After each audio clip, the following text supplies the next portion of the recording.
Yo, what is up, everyone? Welcome back to another episode of the Moto Aftermath Show. This is episode number 237. I'm recording this on a Monday following the Salt Lake City Round 17 season finale for the 2023 Supercross season. Thanks, everybody, for joining me. As those of you watching can tell, I am in the studio by myself here. There is no one with me. It was Mother's Day this weekend, so we kind of just...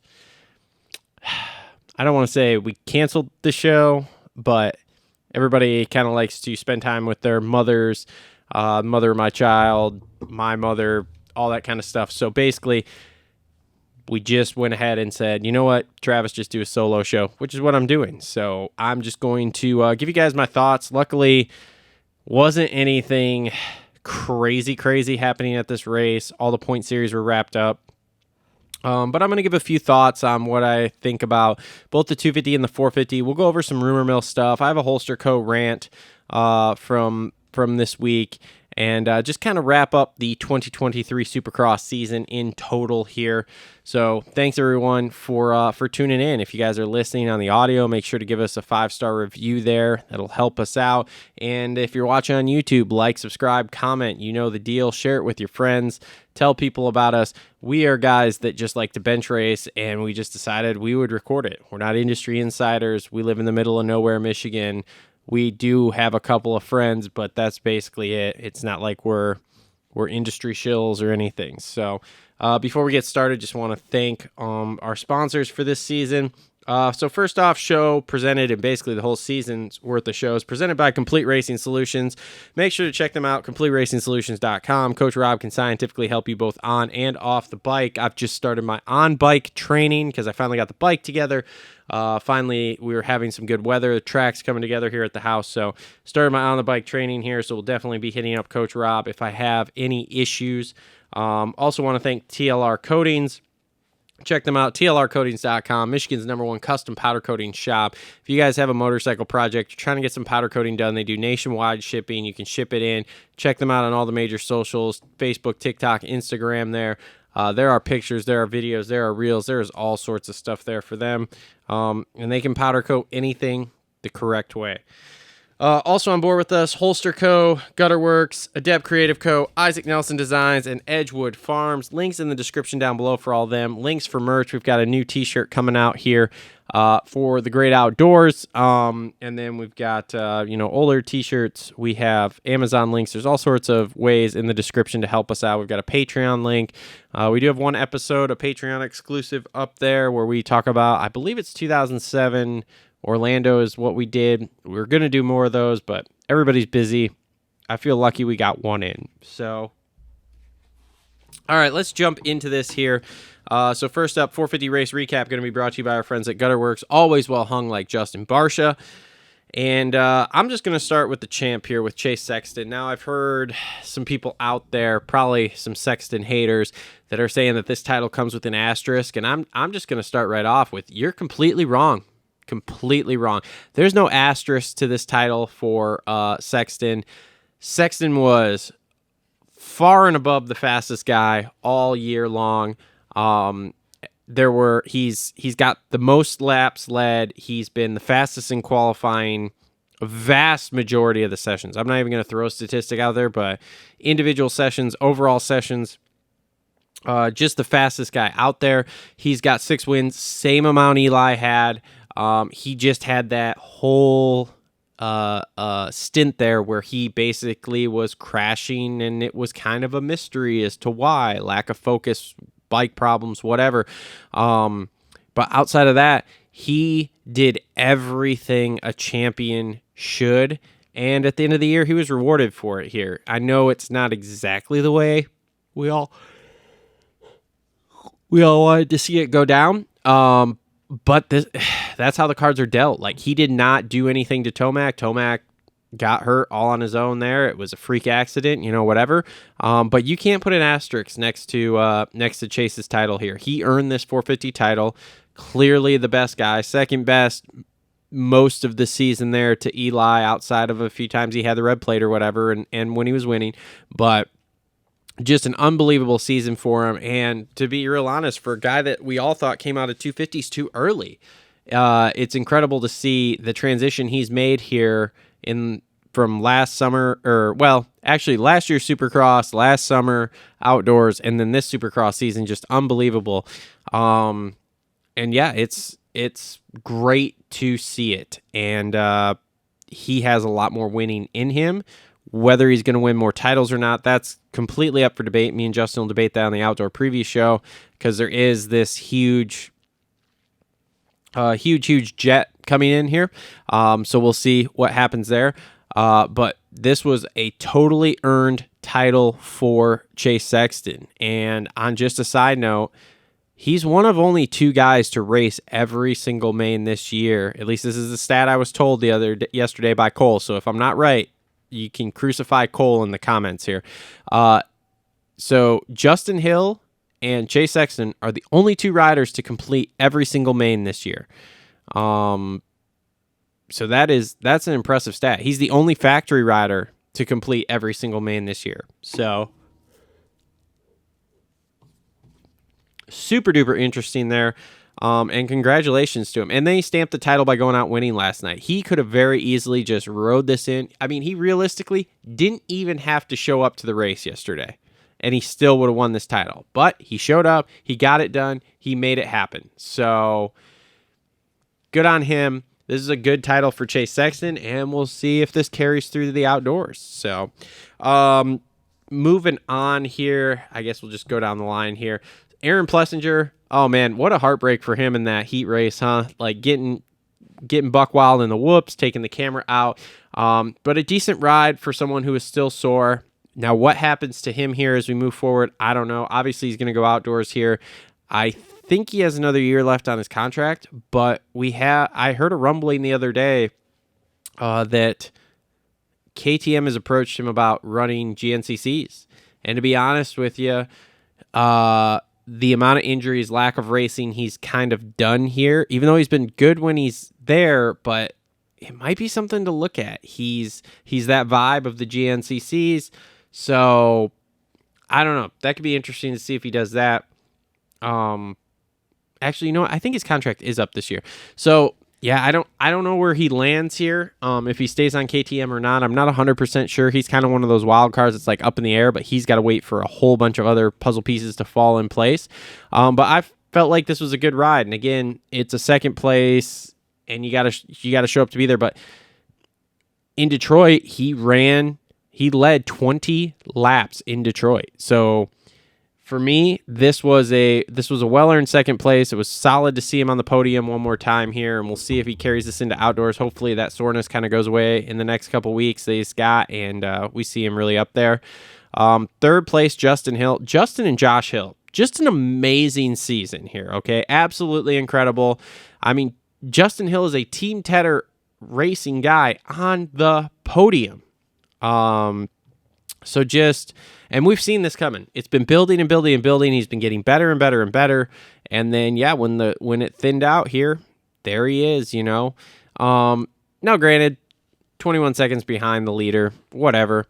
You still got to be there. And he still beat a bunch of really good guys. So, hats off to Justin Hill. If we could shave the mustache and the beard, though, dude, the blonde mustache and beard it's not a good look. It's just not a good look. So if we could shave that, would be awesome. Outside of that, dude, what a season for somebody that we all were like, man, he's just never going to live up to his potential or whatever.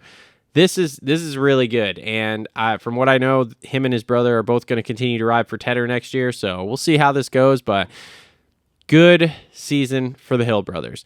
AC is fourth. And the only thing is that those arms are they're just not there. I don't know if the stem cells will get him there or not, but we'll see as we move on.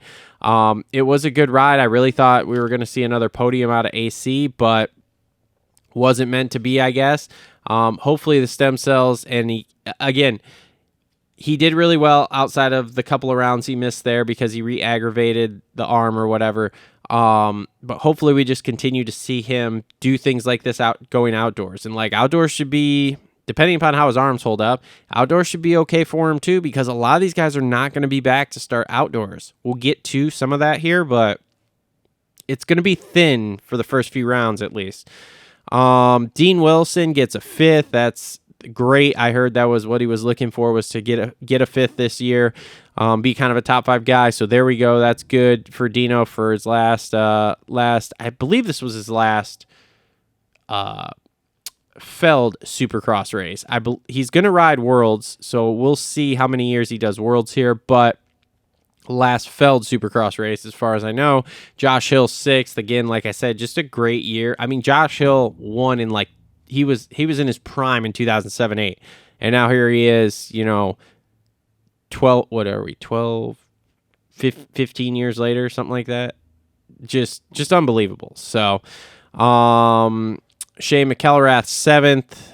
And Shane's off to do World Supercross. I don't have a ton to say on a lot of the rest of the stuff here. Justin Starling 8th. That's good, but again, the field's thin. Not taking anything away.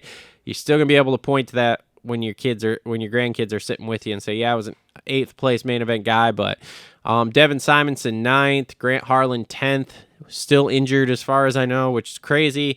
Kevin Moran's 11th, which was good because he had an issue, flipped over the bars, crashed, whatever, and came back to 11th again, so that's good. Cade Clayson 12th. Tristan Lane, good job for Tristan Lane going from not making mains to these last 3 were really, really good for him. Chiz 14th. He had some issues. Hunter Schlosser 15th. Cartwright 16th. Noren 17th. Joan Cross 18th. Marquier 19th, Carnow 20th, Jared Lesher 21st, and we get down to 22nd with a DNF, Ken Roxon. Let's talk Kenny here for a second. So with Kenny, interesting news here coming out this week with the 3-year deal with World Supercross. I've been digging around trying to find out what the number is that they paid him, because from what I understand, it's pretty high. What we can figure, it's got to be at least $1 million a year to go race that the next 3 years. Not sure if we're going to see him at Feld Supercross anymore. That's totally up in the air. A big bummer here that he hurt his knee.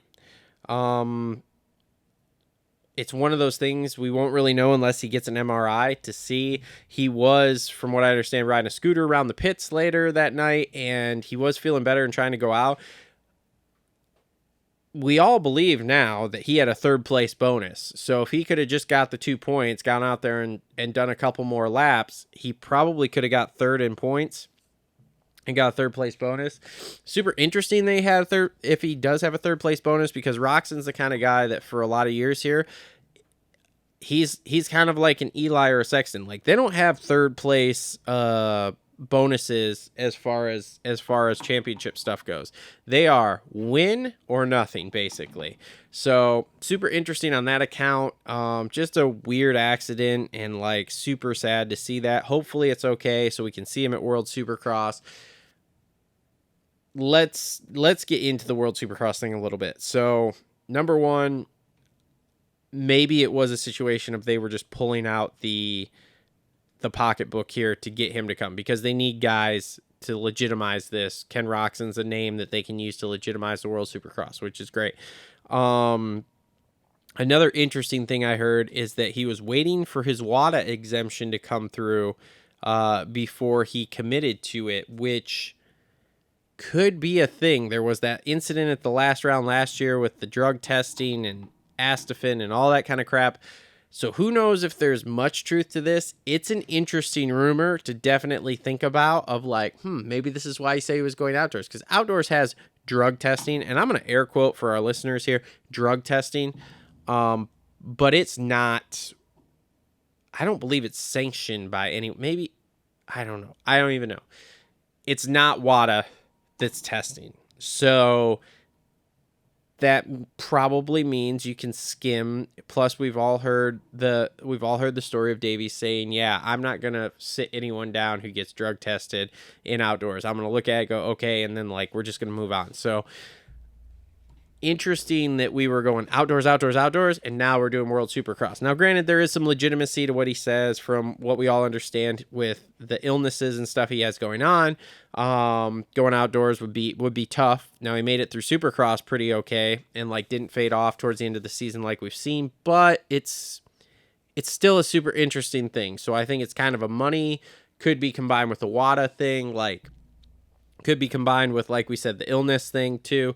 So there's a lot of different variables that probably could have gone into him racing it. We all kind of thought he was going to race it. We all thought it was super weird that like he wasn't going to race World Supercross with that #1 plate. But yeah, interesting. And we'll see how many more years his career goes. Like I said, from what I understand, he does not have a deal to ride next year as far as like AMA Supercross goes. So we'll see. We'll see. I don't know what the future holds for Ken Roczen other than he's going to ride these 6 World Supercross rounds. So that's going to basically wrap up the 450s for us. Again, not a lot happened. It was kind of boring. The rain kind of fucked everything around here this week. So 450 race recap there, brought to you again by our friends at Gutter Worx. Make sure to check them out. Links in the description down below. Moving on to, let me change up my thing here. Moving on to 250s here. 250s brought to you by our friends at Issac Nelson Designs. If you need any logos designed, he does most of them for us, like 99% of them. So make sure to check him out. Issac Nelson Designs, link in the description down below. So 250 race recap. So Jet Lawrence gets the win, and I'm not sure if y'all saw this, but there was some raw emotion coming across there when he won that showdown. And you have to look at Jet's showdown record here. It's not great. It's not great. You have the Atlanta showdown last year where him and Hunter went like 2-3 at it. And I think he crashed there. Then you go into the Salt Lake City showdown last year. Jet ends up, let's see here. He ends up, he crashed in practice, hurt himself. After he'd won the title, hurt himself. So he didn't ride the race last year. Then you go to New Jersey, however many weeks ago it was. It's a total mutter, which he doesn't get a great start. Comes through the pack, but gets second. So for him to go out and win, and to me, this is a big deal too, because it like stamped his 250 career. It was like he's now won everything. He's won titles, indoors and outdoors, both coast indoors. He's won Triple Crown races. He has won overall Triple Crowns, and now he's won a showdown. So just stamps it as he's done everything and just solidifying there's something special. Now, the one thing that has sucked is we got robbed on these showdowns here of really the Jet and Hunter battle. Okay, so you had rain a few weeks ago here in New Jersey, really screwed us. Like I said, last year he crashed in Atlanta there, kind of screwed us. And now you have this one here where Hunter just got a terrible start. Him and Deegan both, and we'll get to Deegan in a second, but Hunter got a terrible start and just was way in the back trying to come through. So we didn't really get to see them battle. The pass that Jet put on RJ, maybe a little bit aggressive, but I thought it was just good hard racing. Now, as far as to Ricky's point of like a little bit of sauce on it, after the mutter in New Jersey there, I don't know about that either. I'm not fully buying that. Could be, but that's a little out of character for the Lawrence boys to an extent. So I don't know, but I thought it was a great way to top off Jet's 250 career, and now we're on to 450s, and I cannot wait. So look for me and Justin to be arguing over him for outdoors here as we proceed forward in the next show 238, which is going to be fully dedicated to Hayden Deegan, and we'll get to him in a second. RJ second. RJ was ripping. Great race for RJ, and overall the season much better for RJ. He was much more on point. He was much cleaner than he had been any other career. He's got a new deal with Husky there, so I think this will bode well for him moving forward. But to be honest, I think RJ is just always going to be RJ. And I think he's going to get to a point here either next year or the year after where he's just going to have to go to 450s and just see how it goes. And will it go well? I don't know. It went okay in Daytona, but we'll see. I don't have high hopes for RJ like coming in and knocking the socks off anybody. But I think, again, he could be a solid secondary 450 guy on a team. But we'll see where this goes. Levi Kitchen third. Levi had a good race. Heat race was solid, won that, so that was cool. He's moving, from what I understand, to PC next year, so that's interesting. And I don't know here. Kitchen came in, and we really thought he was going to kind of shake some things up, and it's been kind of, I don't want to say mediocre, but it hasn't been as great as I guess we thought, or it was anticipated. Like I said, still a good night for him. Didn't really see much of him in the main there, mostly because we were focused on Hunter and Deegan coming through the pack. But this was a good way to wrap the season, I think, for Levi, and a solid season that he got through. So that's good there. Shimoda fourth. Didn't see Shimoda all damn day. Have no idea anything about Shimoda. Didn't notice him. Didn't pay attention to him. He wasn't on my fantasy team, so I wasn't watching for that. Fourth is okay. It's not bad, but let's see what happens outdoors. Jordan Smith, fifth. Jordan Smith, ripping. Jordan Smith could have won this race, and I'd have been like, yep, that was a thing. Just an absolutely fantastic day for him. But fifth place doesn't really prove like how fast he was going in qualifying, how fast he was in that heat. Like I said, Jordan Smith was ripping and probably should have won this race, but things just went Jordan Smith. They went Jordan Smith. That's all there is to it. Jordan Smith is kind of like RJ. RJ's going to RJ, Smith's going to Smith, and off we go to the races. So Hunter Lawrence, sixth. Super interesting, him and Deegan working their way through the pack and having the terrible start. Like, just one of those things. He rode really well, but there was only so much you could do there between the way the track was after the rain, the way that track would even be normally, and just having the title wrapped and not wanting to do anything stupid before outdoors. This was a solid wrap up to the season for him as far as how the night went. So Max ANC seventh. Real bummer for him, missing second place in points by 1 point. Poor Hunter. Got him there at the end, so that kind of sucks. Hayden Deegan, eighth. Here comes our Hayden Deegan rant of the night. No, he was super good. Another heat race win, and dude, I'll tell you what, in that heat race, Deegan was the man. Like, just dominant, good start, ripped out front, and he was gone. I was wildly impressed by him in that heat race there. Main, again, same thing as Hunter, just terrible starts. They both worked their way through the pack really well, and it was great because they were basically pacing each other, and then Hunter got by him, and then Deegan was staying on him. So, great heat race for him. Main event, okay. And second in the points for your rookie year for a guy that wasn't even really supposed to race 250s, that's pretty good. Now, outdoors, again, I'm going to maintain the same thing me and Justin have been saying, which is I think outdoors is going to be a bit more of a struggle for him. Not a lot, and everybody can keep telling me, oh, he rides outdoors his whole amateur career. He rode a lot of Supercross his amateur career. It's very widely known, and if you don't know, then you obviously don't follow them very close. Brian built a tamed down Supercross track, and from the time Hayden was on 65s, he was riding Supercross, and then they just built the track bigger and bigger as the kid got older and the bikes got bigger. Now, I think the real clear path for Hayden here going forward is to literally just get through all 11 outdoors, get through those 3 super motocross races without being hurt, and come into Supercross next year just ready to fucking bang, because he is ready to party at this point. The speed, we've watched it grow to the point of that heat race here, which he won, which is basically like winning a main. So I think 2024, you have to mark him down as a contender in the 250 class.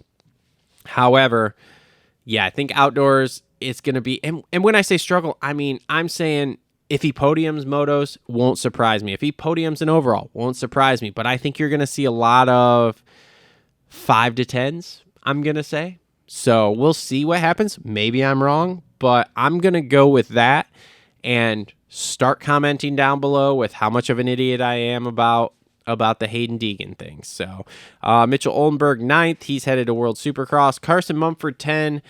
He has an outdoor offer from Bar X, but he really wants to ride PC, but Mitch doesn't really want him. So that's an interesting predicament he's in. Enzo Lopes, 11th. Enzo is, I believe, going to stay with Club from what I'm hearing now for next year. So we'll see. Chris Bloss, last ride on the Pro Circuit 250 there, 12th. So that's good. Dylan Schwartz, 13th. Tom Vial 14th, and let's just pause there and talk about Tom Vial and Max Vohland being in that LCQ, and then Max Vohland not qualifying. That's not a good look for Max. Max was having a much better year. He looked much better. It was cool, but it's not a good look. He's still very young, okay? I think he's only 18 or 19. But you got to remember, he's still year 3.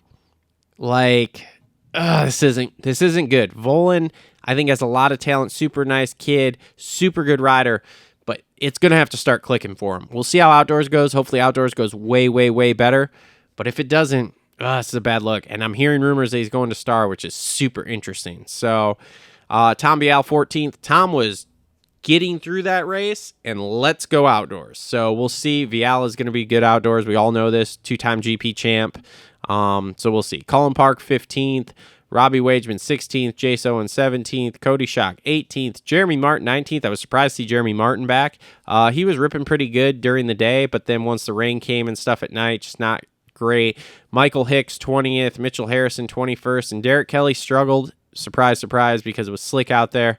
22nd. So that's your 250 race recap there. Again, brought to you by Isaac Nelson Designs. So, okay. Holster Co. reload rant here. Let's talk some privateer stuff here. So everybody's trying to qualify for this SMX stuff. Me as a super fan, I still am not 100% sure, outside of winning a race, how you qualify for it. These privateers are trying to qualify for it. And here is the thing. The pay outdoors, even though it's gone up, is still so shitty that it's financially irresponsible for these guys to go ride outdoors. So I don't know what's going to happen with this. They all want to qualify for the Super Motocross because there's more money, more payout. The tracks seem interesting, but how do you do it if you're going to go in the hole to try to do it? What if you miss? What if you don't end up qualifying? You go to 4 or 5 of these outdoors trying to get some points. You don't get any points. I mean, look at Kev, and I can use him as an example from last year. Kev went to 9 out of 12 outdoor races last year and ended up I think he maybe scored 1 point all year. So it's like, how do you financially justify going and doing 5 to 9 races outdoors? Let's just say you don't even go to the California rounds and like lose money. And then if you, for some reason, end up 20 to 30th instead of in that top 20, so you're not gaining any points, and then you miss out on qualifying for the SMX races. This is wild. And like, this is one of those things where I wish this idea was not so half-baked, so these guys had a better idea. Now, I will say I heard a thing today on the Pulp Review. Fowler did some number crunching from Fowler's Facts there and figured out that in the past, I don't know how many years, it only takes about 76 points to get into the top 20 for the year. So there's a lot of these guys that are in the top 20 that probably should be pretty safe, but it's still, I don't know, man. I just wish they would. I wish there was a good way to make the pay not more equal, because I'm not a socialist. I don't believe in redistribution of wealth, but just some way to make sure that the guys who are in, well, for Supercross, 12th to 22nd place, and the guys in outdoors that are 21st to 40th, for them to actually make money, to make it doesn't even have to be super profitable, but just somewhat profitable for them to race. I wish there was a way. I don't have a good answer for it. I could sit here and spew forth all sorts of stuff, but I don't know. That's my Holster Co. reload rant here. It's just, let's figure out a way to pay the privateers more. Let's see what we can make happen. So I don't really know. I give Mathis a lot of props for coming up with that 147K to give away to the guys for the race. I have dabbled in all sorts of ideas. Comment down below if we did some sort of giveaways or something that was essentially just to collect money to give to privateers, if you guys would be interested in that or not. I don't even know what we would do. I've been trying to figure this out for years now. I'm no closer, At some point, I'll get it figured out, but today is not that day. Tomorrow doesn't look good either, but comment down below if you would partake in that, if we did that. Okay, before I wrap up here, a couple more things. Couple rumor mills I've been hearing. First rumor mill I've heard, and let's see, where did I hear this? Was it, maybe it was Gypsy Tales? I don't know.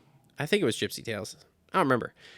I heard that there is some very serious talks going on between Feld and Netflix about possibly bringing a Drive to Survive style series to Netflix of Supercross, which I think would be great. I think it would be absolutely fantastic. So hopefully we can see that. That's all I know right now on that. One more little tidbit to leave you guys with before we wrap up. Rumor mill I've heard. I heard that MX Sports was paying Eli Tomac to race outdoors. Quite a substantial sum from what I understand. I hope he got that check before he got hurt. Super interesting that would be the case, but I also understand it because they're trying to bring some legitimacy to this super motocross thing, which you can't do if the guy who goes out and wins the Supercross points, which is what it kind of looked like, wins the Supercross title, doesn't race outdoors, and then doesn't race the SMX stuff. So super interesting there. Just like I said, a little rumor I've heard this week that they were going to pay Tomac to race outdoors coming from the series. So I don't know. I'll dig a little deeper and see if I can if I can find some legitimate grounds on that, but that's basically all I have. Thank you, everyone, for tuning in for another Supercross season here. Really, really appreciate it. It's been a great year. Our views are through the roof. Even you haters that are watching our Deegan videos just to tell us how stupid we are, that Hayden Deegan's the greatest rider ever, probably better than Ricky Carmichael. Thank you for watching and commenting. Comment down below with anything that you disagree with me on here. I really appreciate it. It's been a great season outside of these last couple rounds where everything kind of went to hell in a handbasket as far as riders went. But I really do enjoy doing the show. I enjoy the sport. So thank you all. Thank you for tuning in. And we will see everybody next week with our outdoor preview show. And again, make sure to check out all our sponsors. Links in the description down below. Complete Racing Solutions, TLR Coatings, Holster Co, Gutter Works, Adept Creative Co, Isaac Nelson Designs, and Edgewood Farms. And we will be back next week for the Hayden Deegan dedicated outdoor season preview show. See ya.